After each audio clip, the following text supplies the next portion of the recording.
Hi hello అండి, అందరికీ నమస్కారం అండి. ఫ్రెండ్స్, మనకి ఇప్పుడిప్పుడే మరొక ముఖ్యమైన అప్డేట్ అయితే రావడం జరిగిందండి.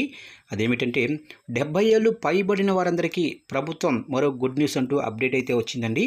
అయితే అందుకు సంబంధించిన పూర్తి వివరాలు అయితే మన వీడియోలో తెలుసుకుందామండి. ఆ గుడ్ న్యూస్ ఏంటనేది వీడియో మాత్రం ఎక్కడా స్కిప్ చేయకుండా చూడండి ఫ్రెండ్స్. అప్పుడే మనకి పూర్తి సమాచారం అయితే తెలుస్తుంది. ఇక లేట్ చేయకుండా వివరాల్లోకి వెళ్ళిపోదాము. ఇక ఆంధ్రప్రదేశ్ రాష్ట్రంలోనే వృద్ధులకు అదిరిపోయే శుభవార్త చెప్పింది చంద్రబాబు కూటమి ప్రభుత్వం. ఆంధ్రప్రదేశ్ రాష్ట్ర ప్రభుత్వం వృద్ధుల ఆరోగ్య భద్రత కోసం కీలక నిర్ణయం తీసుకోవడం జరిగింది. 70 సంవత్సరాలు నిండిన ప్రతి సీనియర్ సిటిజన్కు పీఎంజేఏవై వయోవందన పథకం కింద ప్రతి సంవత్సరానికి 5 లక్షల ఉచిత వైద్య సేవలు అందించబోతున్నట్లు తాజాగా ప్రకటన చేసింది. ఇక ఈ విషయాన్ని ఏపీ మంత్రి డోలా శ్రీ బాలా వీరాంజనేయ స్వామి తెలిపారు. ఈ పథకం ద్వారా వృద్ధులకు మేలు జరుగుతుందన్నారు. ఈ పథకంలో చేరాలంటే దరఖాస్తు చేసుకోవాలని సూచనలు చేశారు.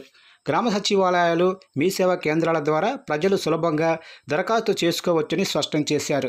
అటు దివ్యాంగుల సంక్షేమం కోసం యూనిక్ డిజిబిలిటీ ఐడెంటిటీ కార్డులు జారీ చేయబోతున్నట్లు వివరించారు. ఇక యూడిఐడి కార్డు పొందటానికి ఇలాంటి సామాజిక ఆర్థిక ప్రమాణాలు అవసరం లేదని ఈ సందర్భంగా ఆయన వివరించారు. ఈ కార్డులు పొందేందుకు మనమిత్ర వాట్సాప్ గవర్నెన్స్, గ్రామ సచివాలయం లేదా మీ సేవ ద్వారా స్లాట్ బుక్ చేసుకోవచ్చని స్పష్టం చేశారు. స్లాట్ బుక్ చేసుకున్న తర్వాత నెల రోజుల్లోపే ఈ సర్టిఫికెట్లు అందిస్తామని వెల్లడించారు.